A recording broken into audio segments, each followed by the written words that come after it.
seorang cewek yang namanya kita sebut aja Nindi ya. Oke. Nindi ini mahasiswi yang kuliah di Bandung, tepatnya di Bandung Selatan. Hari itu tepatnya kata dia tanggal 3 Juli 2013. Nindi sama 14 orang temennya ini muncak ke Gunung Puntang.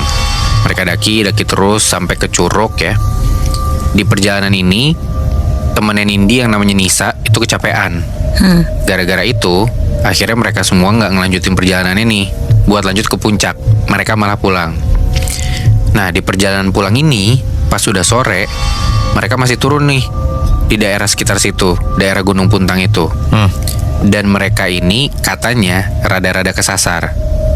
Nah, Nindi ini bilang, entah apa yang kejadian sama dia, pas hari udah mulai gelap, dia tuh tiba-tiba pingsan dan gak sadarin diri. Yang dirasain sama Nindi pas itu adalah dia tuh mimpi ngelihat di sekeliling dia ada kastil yang megah banget, sama ada kolam yang airnya jernih. Kayak dia pergi entah kemana gitu. Selang beberapa lama, Nindi ini sadar dan dia kebangun setelah kakak seniornya itu nampar dia buat bangun gitu. Nah, dari situlah si Nindi ini sadar kalau dia tuh pingsan. Sesampainya Nindi di kosan, perutnya dia tuh rasanya sakit, mual, kayak pengen muntah. Dia pikir mungkin dia masuk angin nih. Tapi setelah kejadian dia pingsan itu, Nindi tuh ngerasa dia sendiri jadi sering murung, sering sedih, dan sering banget halusinasi, Moy.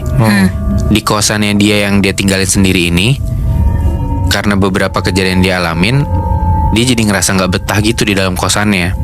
Dan karena lumayan jauh juga dari kampus, akhirnya Nindi ini mutusin buat pindah kosan. Oke. Ini udah di bulan Desember. Jadi setelah kejadian di Gunung Puntang itu, yang mana kejadiannya di bulan Juli sampai Desember, ya Nindi ngerasain tuh hal-hal yang bikin dia gak enak banget ngerasa buat tinggal di kosannya dia. Pindahlah nih Nindi ke kosan dia yang baru. Suasananya lumayan nyaman karena dia bilang banyak teman-teman dia tuh ngekos di sana juga. Nah, satu hari itu di hari Kamis malam Jumat, Nindi ini balik ke kosannya dia sekitar jam 8 malam. Dia ditemenin sama 2 orang temannya di kosan itu. Si Nindi ini malam itu tiba-tiba kerasukan, Moy. Dia ngejerit, nendang-nendang sekitar dia, bahkan dia juga ngelokain dirinya sendiri. Dan gara-gara kerasukan itu, semalaman teman-teman Nindi ini nggak tidur buat ngejagain Nindi. Nah, nggak lama setelah malam itu, ada kejadian di belakang kosan Nindi. Itu ada jenazah anak yang baru dikubur karena kecelakaan motor. Oke. Nah, gara-gara kejadian ini nih, di kubur anak kecil ini, setiap malam Nindi itu nyium bau melati. Dan cuma Nindi doang yang nyium. Akhirnya Nindi pindah kosan lagi nih. Itu udah kosan ketiga selama dia kuliah nih berarti kan. Dia parnoan banget sih ya. Parnoan banget. Tapi karena juga ya dia ngerasain hal itu sendiri, Moy. Di saat orang-orang lain tuh gak ngerasain. Nah, di dalam satu rumah ini nih, di kosan yang dia ketiga, itu ada 3 kamar. Dan di setiap kamar itu diisi sama 2 orang. Sedangkan Nindi cuman sendiri di kamarnya. Nah, kamarnya Nindi ini deket banget sama dapur dibanding kamar-kamar yang lain. Dan di kosan Nindi yang baru ini, Nindi bilang setiap dia tidur, dia tuh selalu mimpi buruk, Moy. Dia lihat di jendela kamar yang kacanya nembus ke dapur, itu selalu ada bayangan yang ngelihat ke arah dia. Nah, gara-gara risih, dia tutuplah jendela itu pakai kertas bungkus kado. Dan di kosan dia ini ada 2 kamar mandi yang posisinya sebelahan. Satu kamar mandi nggak pernah dipakai. Teman-teman di kosan itu tuh nggak mau pakai kamar mandinya karena kotor. Tapi entah kenapa Nindi tuh pengen banget bersihin kamar mandinya. Jadi setiap dia mandi di kamar mandi yang nggak pernah dipakai itu, sekalian dia selalu bersihin. Dia pikir kosannya jadi lebih nyaman dan ngakutin tadinya. Tapi ternyata enggak, Moy. Setelah sebulan dia tinggal di kosan itu, Nindi kesurupan lagi. Teman kosannya Nindi bilang, pas itu Nindi tuh nyinden, matanya melotot, bahkan dia selalu pengen lari ke arah kamar mandi. Dan itu gak cuma sekali. Nindi sering banget kerasukan.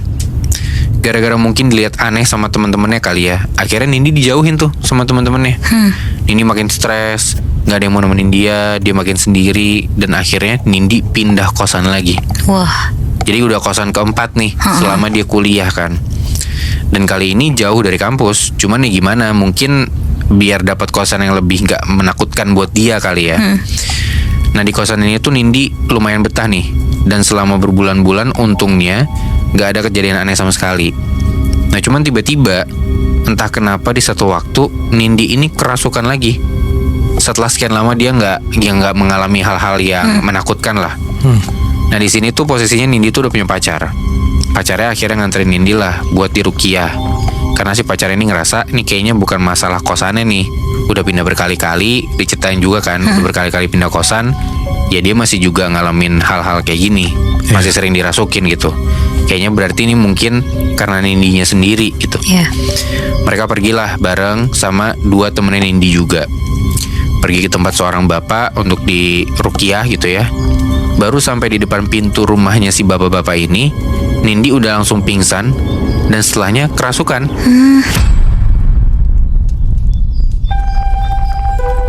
Udah tuh dia kerasukan, teriak-teriak segala macam. Dan setelah udah ditenangin, Nindi dikasih tahu lah, si bapak itu bilang kalau ada makhluk halus yang tinggal di badannya Nindi.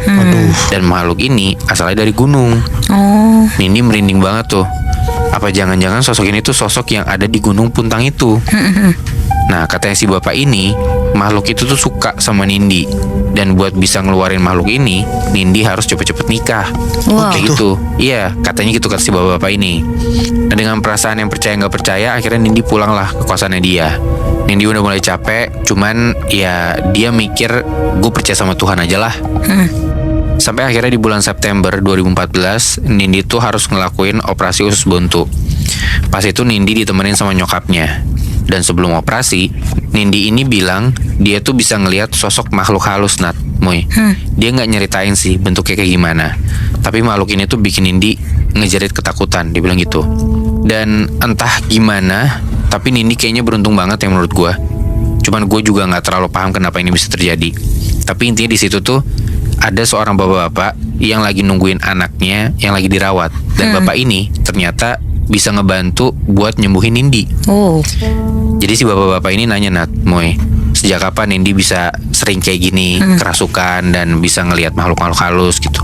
Nindi jawab, dari tahun 2013 katanya. Terus si bapak ini nanya lagi, ada nggak laki-laki yang pernah disakitin atau mantan pacar yang sering disakitin sama Nindi? Nindi bilang nggak ada, karena dari dulu kalau dia pacaran pun selalu dia yang diputusin duluan. Terus bapak ini nanya lagi, ada nggak benda yang masih dipakai dari mantan pacar? Kata Nindi, nggak ada. Terus si bapaknya ngeliat di tangannya Nindi, dia ngeliat Nindi tuh pakai cincin di jari manisnya dia. Terus si bapaknya nanya, ini dari si AA-nya, sambil ngeliat ke pacarnya Nindi. Pacarnya bilang bukan. Nah di situ Nindi tuh baru ingat, cincin yang dia pakai itu adalah cincin yang dia temuin di Gunung Puntang sebelum dia ngedaki. Nah dia nggak tahu itu cincinnya siapa, dia bilang gitu. Nindi juga ingat sebenarnya cincin itu tuh malah pernah dia buang pas dia pindah ke kosan dia yang ketiga. Tapi nggak tahu kenapa dia juga lupa dia masih punya dan pakai cincin itu.